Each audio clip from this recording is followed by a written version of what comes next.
कुणाल पाटलांचा पक्षप्रवेश काँग्रेसला खूप झोमलाय असं म्हटलंय चंद्रशेखर बावनकुळे यांनी। नाना पटोलेंचे चट्टेपट्टे घाबरलेले आहेत असं बावनकुळेंनी म्हटलंय। आता काँग्रेसमध्ये कुणीच राहणार नाही असं बावनकुळे यांनी म्हटलेलं आहे।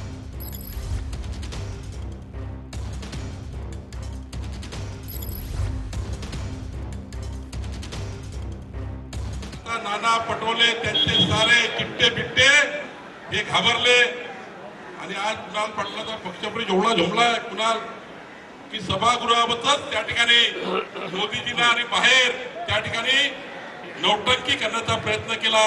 म्हणजे कुणाल पाटलाचा पक्षप्रवेश काँग्रेसला एवढा झोमलाय की या ठिकाणी त्यांना वाटतं आता रवी चव्हाण येणार आहे। आता हे इतके व्यासपीठावरचे नेते आहेत, आता काँग्रेस पार्टी संपूर्ण खाली झाल्याशिवाय राहणार नाही, संपूर्ण खाली झाल्याशिवाय राहणार नाही।